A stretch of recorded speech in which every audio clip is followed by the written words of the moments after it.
The waiter had a small black book in one hand and a polite smile that had begun to thin at the edges, the way smiles do when an evening has stopped behaving the way it was supposed to.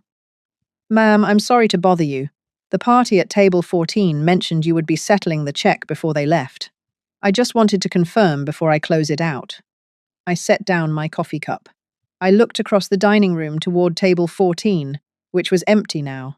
3 water glasses, one half full of melted ice, a bread basket pushed to the side, a folded linen napkin where my daughter Sabine had been sitting, and another where her husband Reagan had been sitting, and a third where my granddaughter Iris, 15 years old, headphones around her neck, eyes always on her mother, had been sitting until 20 minutes earlier.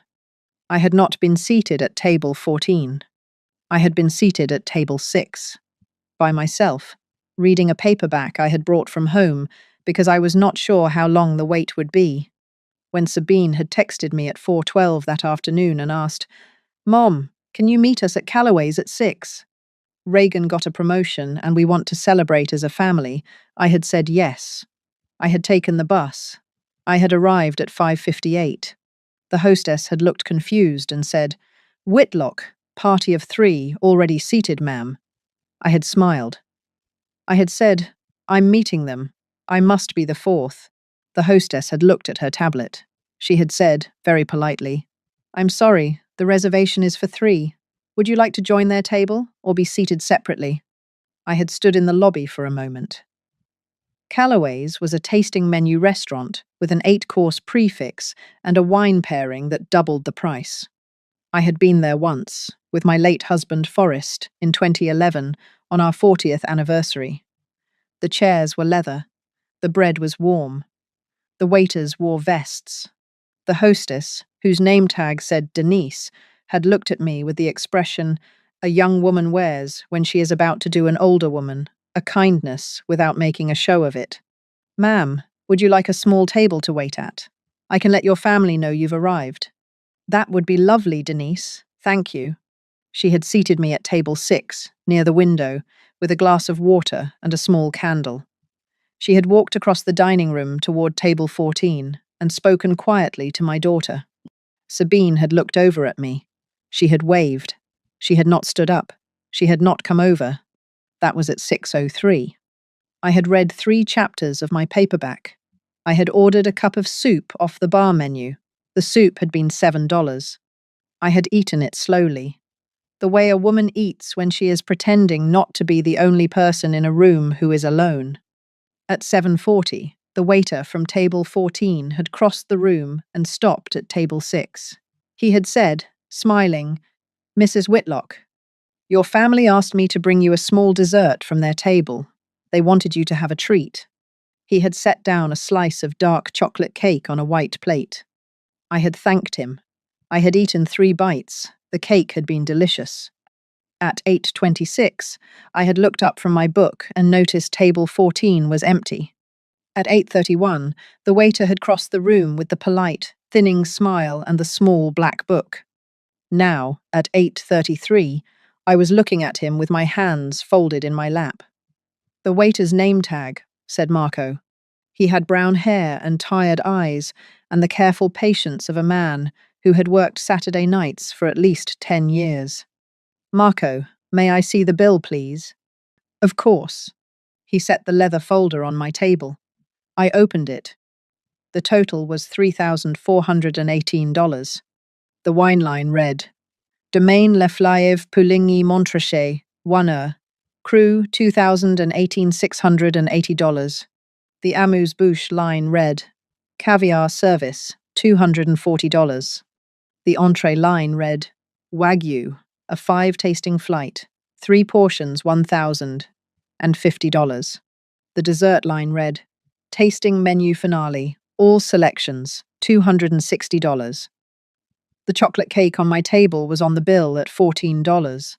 They had charged my dessert to their tab, generously, before they left. I closed the folder. I set my hands flat on top of it. I looked up at Marco. "Marco, could I trouble you for a fresh cup of coffee? Black. And could you ask Denise the hostess to come over for a moment when she has a chance?" He blinked. Of course, ma'am. He left. I sat in the small pool of candlelight at table 6, and I let myself understand, fully, what had happened. Sabine and Reagan had taken my 15-year-old granddaughter to a tasting menu restaurant for a celebration dinner. I had not been invited to participate in. They had told the waiter I would pay. They had walked out. They had told the waiter to bring me a slice of cake, a small public gesture of, "Grandma is here. Grandma is part of the family," to make the abandonment look like an act of love. They had calculated that I would not make a scene. They had calculated that I would pay the $3,418 rather than embarrass myself in a restaurant where waiters wore vests. I did not cry. My hands didn't tremble. I had in my purse a checkbook that could cover the bill. I had also, in my purse, a phone with my realtor's number on it. I had, on a quiet morning 14 months earlier, after Forrest's funeral, made a single careful decision about my house. I had decided that the house Forrest and I had bought in 1973, the 4-bedroom colonial on Greer Street, with the dogwood tree he had planted, the summer Sabine was born, would be willed to my daughter on my death, but would remain in my sole name during my lifetime. Forrest had insisted. He had said, in his hospital bed 3 weeks before he died, "Camille, hold the house. Hold it tight. The day you stop holding it is the day Sabine stops calling you on Sundays." I had laughed at him. I had told him he was a cynic. Forrest had said, very quietly, "I am not a cynic, Camille. I have been your husband for 47 years and Sabine's father for 43. I know exactly which one of you she calls when she needs something." I had held the house. I had not transferred it. I had updated the will. Only Sabine remained the beneficiary on my death, but the deed remained mine. The house was, by current market estimates, worth $1,240,000. I sat at table 6 with the leather folder under my hands, and I thought about the Wagyu tasting flight and the Pouligny Montrachet and the chocolate cake delivered as a costume of inclusion.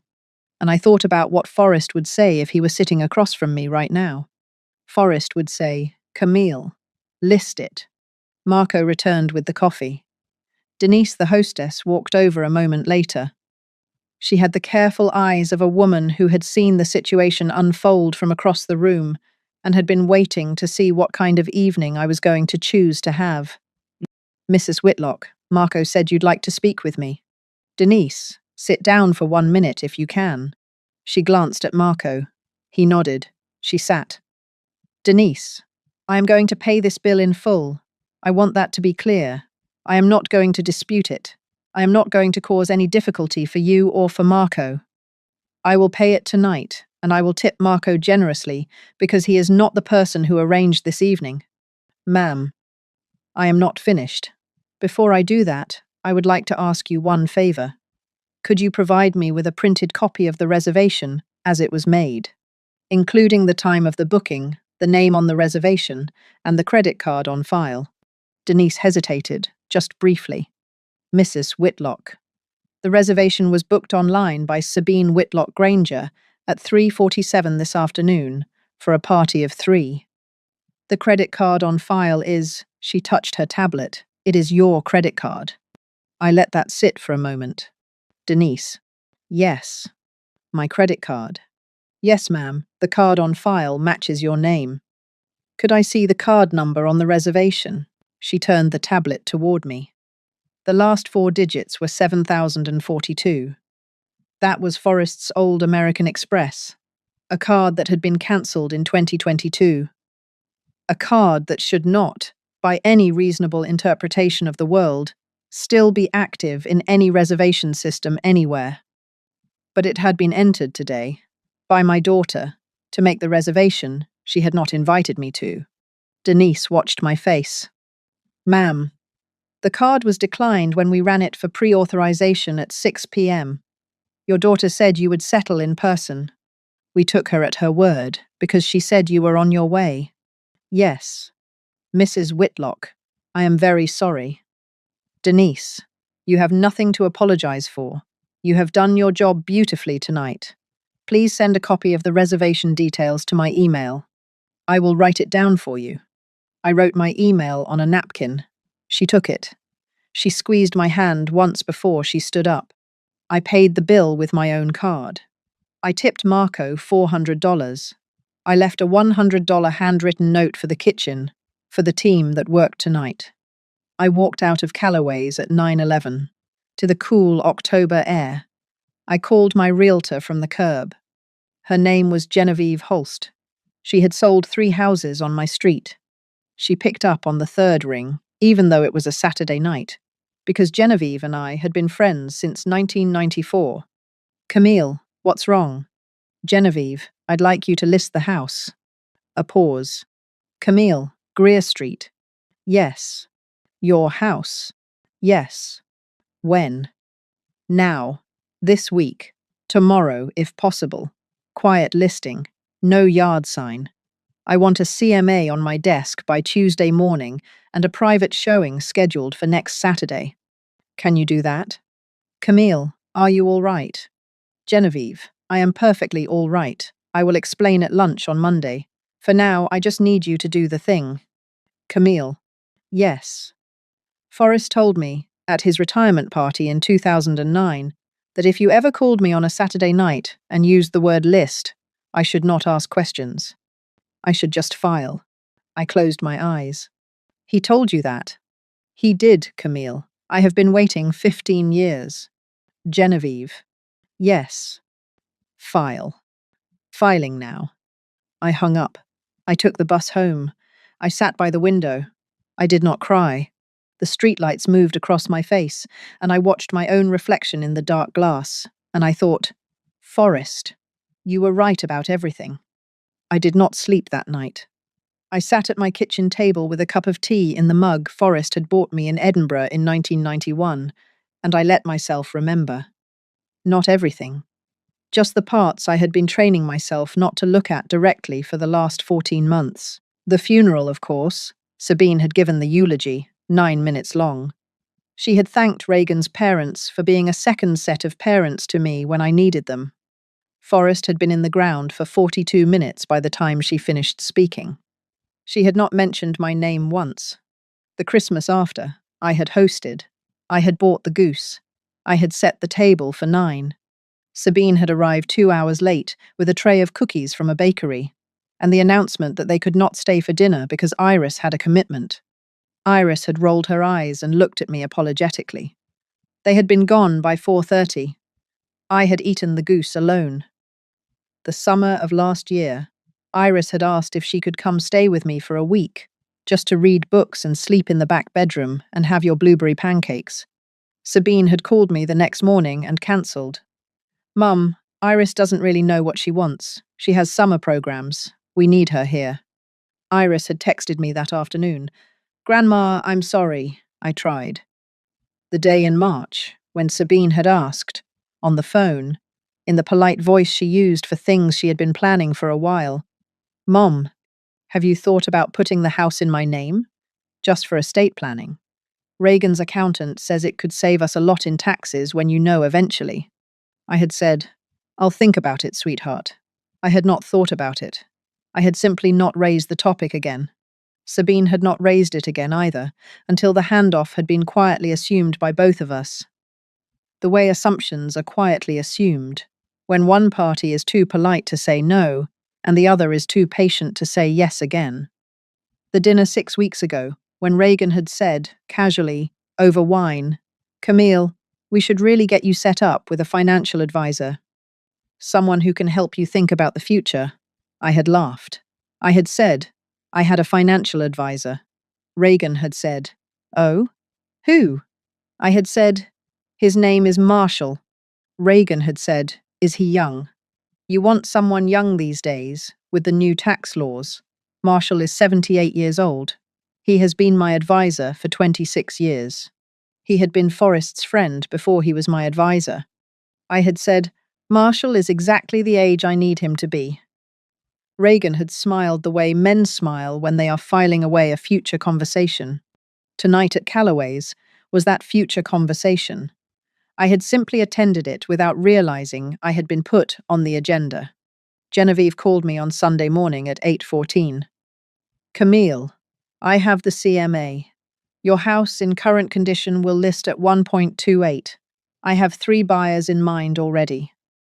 One is a cardiologist relocating from Boston. He paid cash for a house 2 streets over last spring. He has been asking me about Greer Street for 9 months. Do you want me to call him? Yes. Private showing this Saturday? Yes. Camille? Yes. Have you told Sabine? Not yet. Are you going to? Genevieve. I'm going to let her find out the way I found out about the bill last night, from a stranger, in a public place, after the fact. A small silence on the line. Camille. I will say this once and then I will not say it again.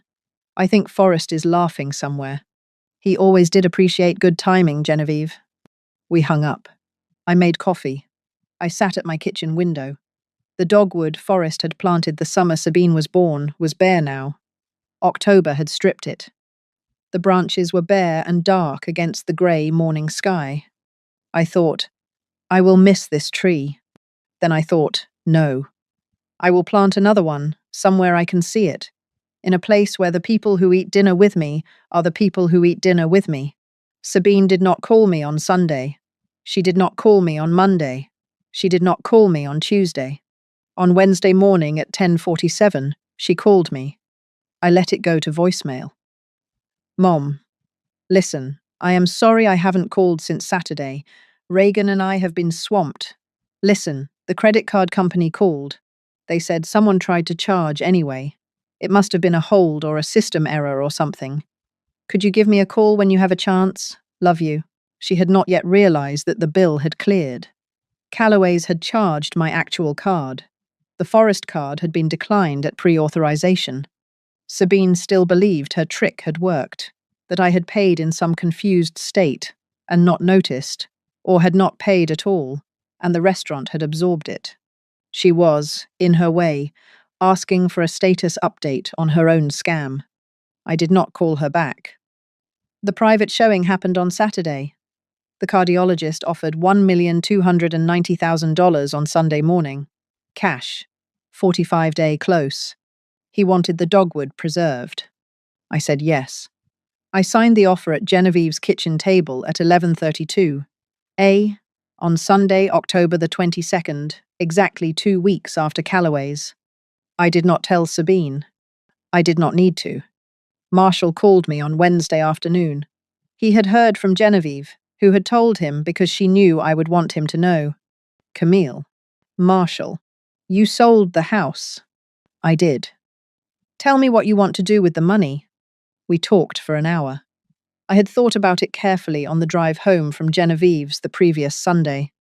Of the $1,290,000, after fees and Genevieve's commission, I would clear approximately $1,180,000. I wanted 3 things from it. The first was a small condo near my old neighborhood, the kind of place with a doorman and a balcony where a dogwood could be planted in a large pot. 2 bedrooms, quiet building. Good son. I had been quietly looking. Genevieve had 3 to show me. The condo would cost approximately $520,000. The second was a trust for Iris, my granddaughter. $300,000, locked until she was 25, untouchable by her parents. Forrest's middle name as the trust title, the Bram Trust. So that one day Iris would ask why it was called that, and I could tell her about her grandfather. The third was a charitable bequest of $360,000 to a small organization called the Older Diners Fund, a project that helped widowed and elderly people who had been abandoned with restaurant bills they could not afford. I had never heard of it before that week.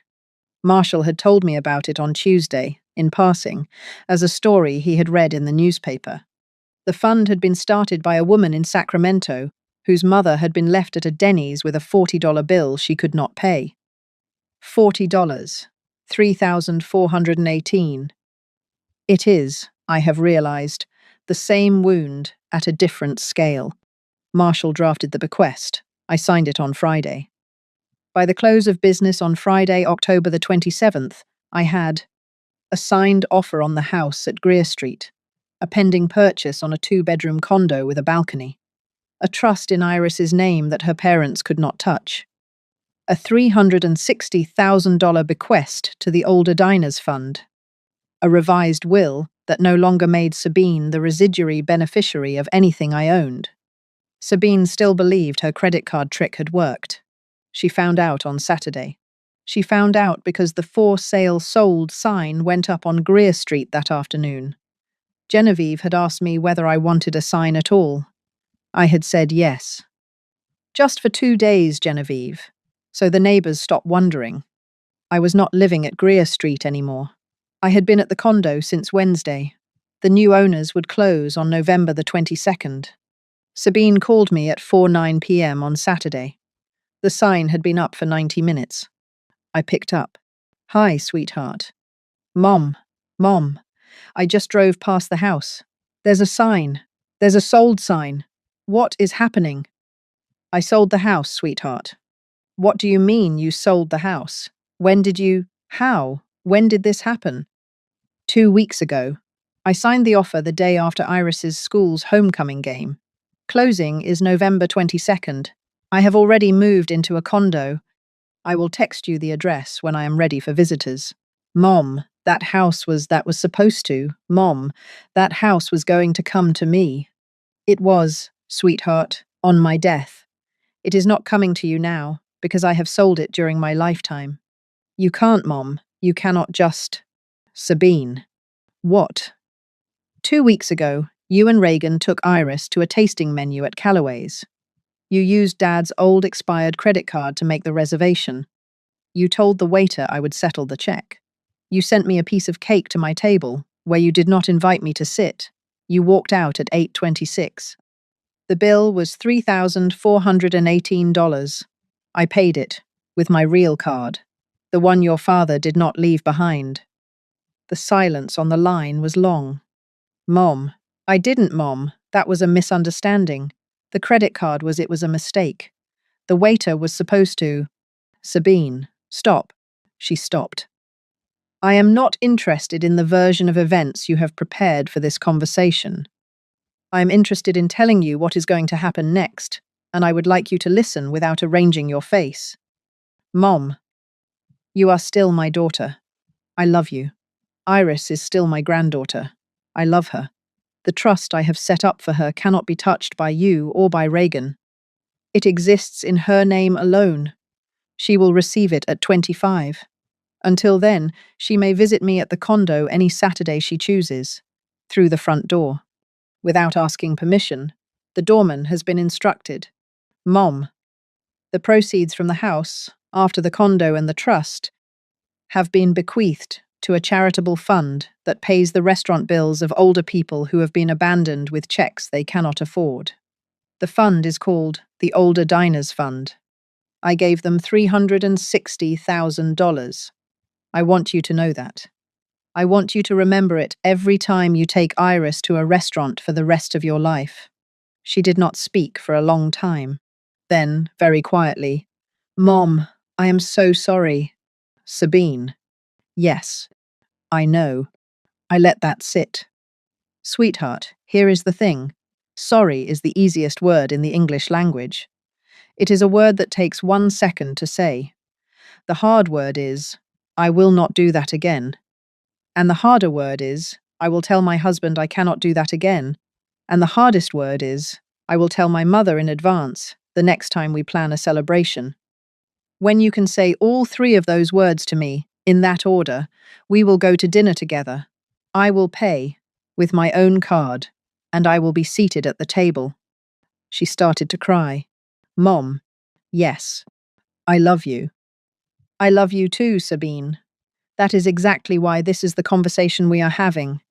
I hung up. That night I sat at the small table on my new balcony. The dogwood, a young one, in a large pot, that the cardiologist had let me dig up from the side yard at Greer Street as part of the sale agreement, sat next to my chair. Its branches were bare. It had survived the move. It would bloom again in April. I wrote 1 line in the small notebook I had started keeping the morning after Callaway's. They told the waiter I would cover dinner. So I told the broker to list the house, and I covered every old woman in this state who has ever sat alone at table 6 with a cup of soup and a paperback. Then I closed the notebook, and I drank my tea, and I slept the way a woman sleeps when she has finally stopped paying for tables that did not save her a chair, and started building a balcony with one chair on it that will always be hers.